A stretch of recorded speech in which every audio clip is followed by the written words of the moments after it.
ஆட்டுக்கால் பாயா எப்படி செய்கிறதுன்னு பார்க்கலாங்களா? ஆட்டுக்கால் பாயான்றது சூப்பராக இருக்கும், டேஸ்டியாக இருக்கும். பாயா ஆப்பத்துக்கு, இடியாப்பத்துக்கு, தோசை, இட்லி, சாப்பாடு எல்லாத்துக்குமே சாப்பிட்லாம். ரொம்ப அருமையாக இருக்கும். அது எப்படி செய்ய பார்க்கலாம்.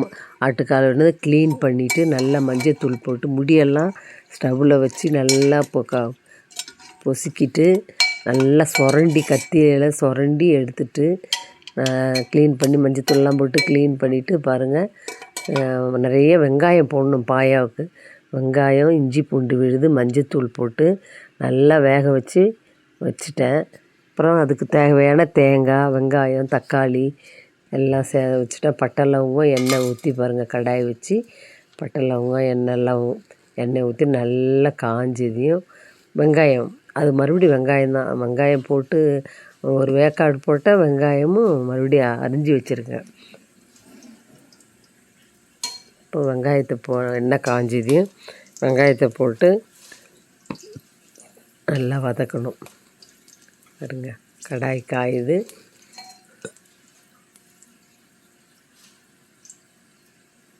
காஞ்சிடுச்சு. வெங்காயத்தை போட்டு இதுலேயே நல்லா பெரிய வெங்காயம், ஒரு வெங்காயம் காலில் போட்டேன். நல்லா வதக்குறேன் பாருங்கள்.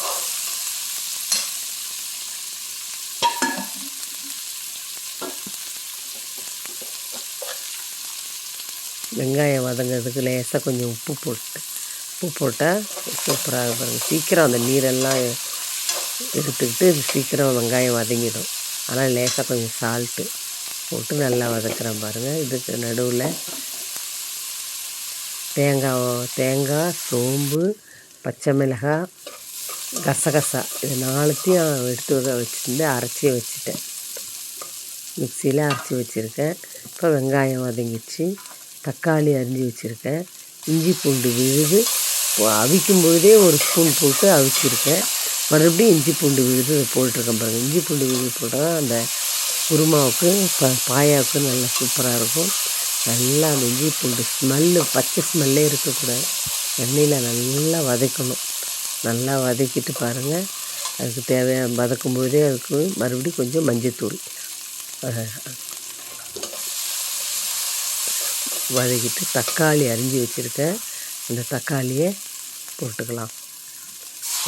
போட்டு அதையும் நல்லா ஸ்மாஷ் பண்ணி கொஞ்சம் நல்லா நீர் சுண்டுற வரைக்கும் அப்படியே மெதுவாக நல்லா தக்காளியை ஸ்மாஷ் பண்ணி கொஞ்சம் மூடி வச்சுட்டாக்கா கொஞ்சம் சீக்கிரம் வதங்கும்.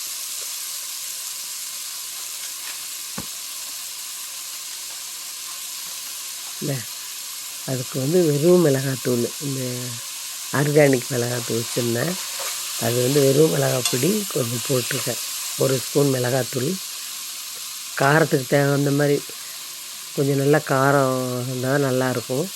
அப்படினால காரத்துக்கு 1 ஸ்பூன் மிளகாத்தூள் போட்டு நல்லா ஸ்மாஷ் பண்ணி வதங்கிட்டு வந்து ஒரு 2 நிமிஷம் இந்த மூடியை போட்டு மூடி இருக்கிறேன்.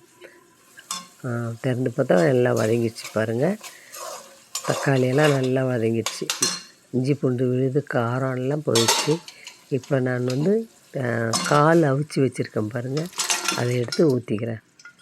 அவிச்சு வச்ச காலை ஊற்றி கிளறி தேவையான அளவுக்கு உப்பெல்லாம் இருக்குதான்னு பார்த்து கிளறி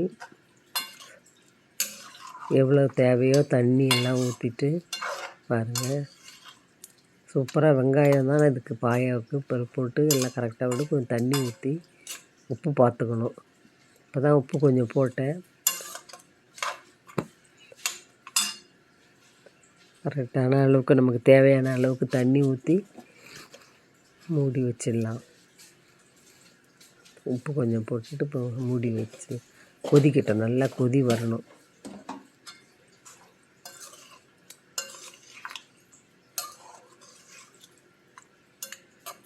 பாருங்கள், சூப்பராக இருக்குது. கால் ரொம்ப டேஸ்ட்டாக இருக்குது.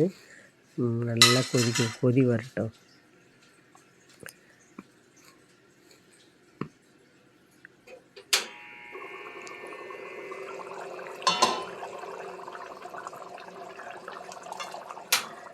அரைச்சி வச்சுருந்தேன் கசகசா, தேங்காய், பச்சை மிளகாய், சோம்பு இதை இந்த சாந்து எடுத்து அந்த குழம்புல போட்டு பாருங்கள் கிளறி.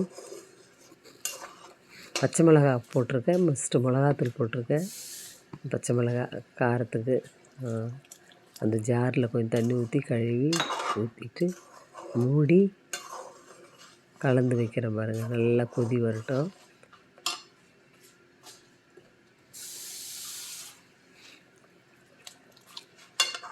தேவையான அளவுக்கு தண்ணி ஊற்றி கொதி வரணும். கொதி வந்ததையும் மூடி இன்னும் ஒரு 5 நிமிஷம் நல்லா கொதிக்கிட்டேன்னு மூடிடணும். மூடி வச்சுட்டு கடைசியாக மிளகுத்தூள் துருவி வச்சுருக்கேன். மிளகுத்தூள் காரத்துக்கு பாயாவுக்கு மிளகுத்தூள் தான் போடணும். மிளகு காரம் நிறையா இருக்கணும்.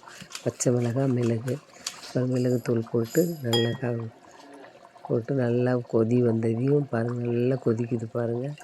கொத்தமல்லி இருக்குதுல்ல, கொத்தமல்லி லேசாக கொத்தமல்லி எவ்வளோ இருந்தாலும் போடலாம். என்கிட்ட கொஞ்சம் இருந்தது, கொத்தமல்லி போட்டு பாருங்கள். சூப்பரான பாயா சூப்பராக இருக்குது. நாங்கள்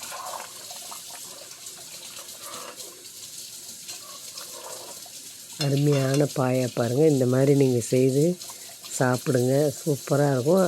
தேவைக்கேற்ப நம்ம காரம், உப்பு போட்டு செய்யும்பொழுது ரொம்ப அருமையாக இருக்கும். சூப்பராக இருக்குது பாயா. இந்த மாதிரி நீங்கள் செய்துட்டு சொல்லுங்கள். சூப்பரான பாயா இந்த மாதிரி பாருங்கள். நாங்கள் தோசைக்கு வச்சுக்கிட்டோம், இட்லிக்கு வச்சுக்கிட்டோம். தோசை, இட்லி